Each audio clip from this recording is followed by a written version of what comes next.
औज़ुबिल्लाहिमिनश्शैतानिर्रजीम बिस्मिल्लाहिर्रहमानिर्रहीम। अस्सलामुअलैकुम friends, how are you. मैं उम्मीद करता हूँ कि आप सब खैरियत से होंगे। मैं आपको एक बार फिर खुश आमदीद कहता हूँ कॉन्सेप्ट फॉर मैथमेटिक्स चैनल में।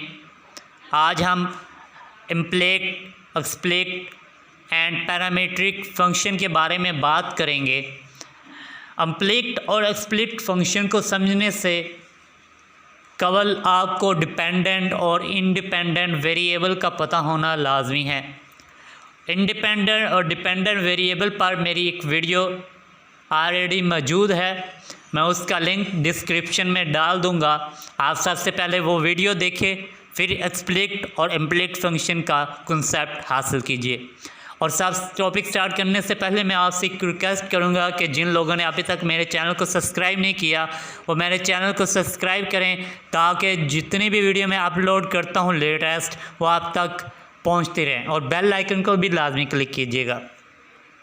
अब अपना टॉपिक स्टार्ट करते हैं। एक्सप्लिक फंक्शन क्या होता है। समटाइम्स जो हमारा फंक्शन होता है, फंक्शन के अंदर जो हमारा डिपेंडेंट वेरिएबल होता है उसको हम वाज़ा तौर पर इंडिपेंडेंट वेरिएबल की टर्म में लिख सकते हैं। इस किस्म के जो फंक्शन होता है हमारा वो एक्सप्लिक फंक्शन होता है।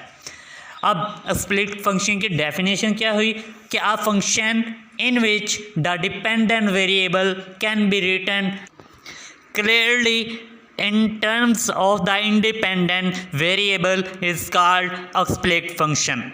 अब हम चंद एक एग्जाम्पल देखते हैं। y is equal to x square minus 3।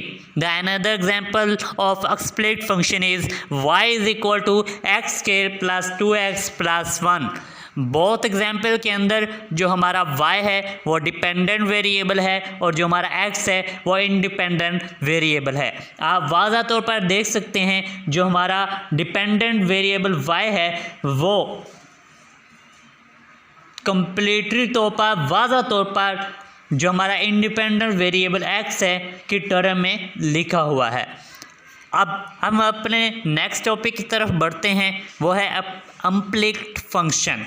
अब जब इम्प्लिक फंक्शन की बात करते हैं तो समटाइम्स जो हमारा फंक्शन होता है, जो डिपेंडेंट हमारा वेरिएबल होता है उसको हम वाज़ा तौर पर इंडिपेंडेंट वेरिएबल की टर्म में नहीं लिख सकते। इट मीन्स कि हम ये कह सकते हैं कि जो हमारा डिपेंडेंट और इंडिपेंडेंट वेरिएबल होता है वो मिक्सअप हो जाता है, इकट्ठा हो जाता है।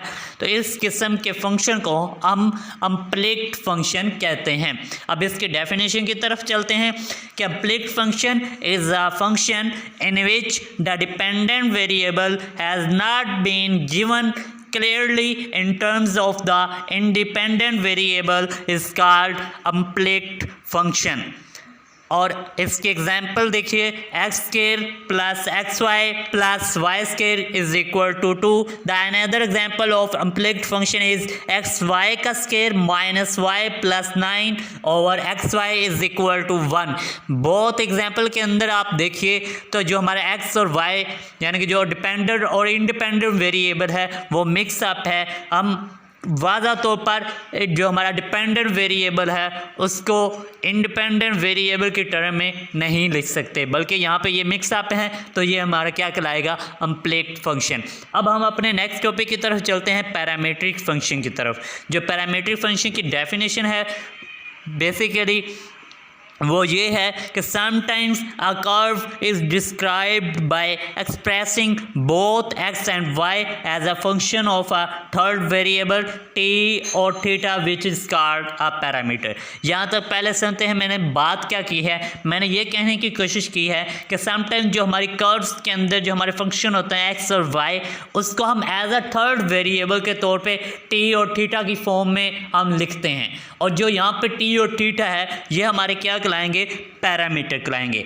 इससे next, the equation of the type of x is equal to f of t and y is equal to g of t are called a parametric equation of the curve। और उसके बाद जो यानी कि हमारे x is equal to f of t, y is equal to g of t, ये हमारे पास क्या कहलाती हैं, पैरामीट्रिक इक्वेशन कहलाती हैं, किसकी, कर्व की।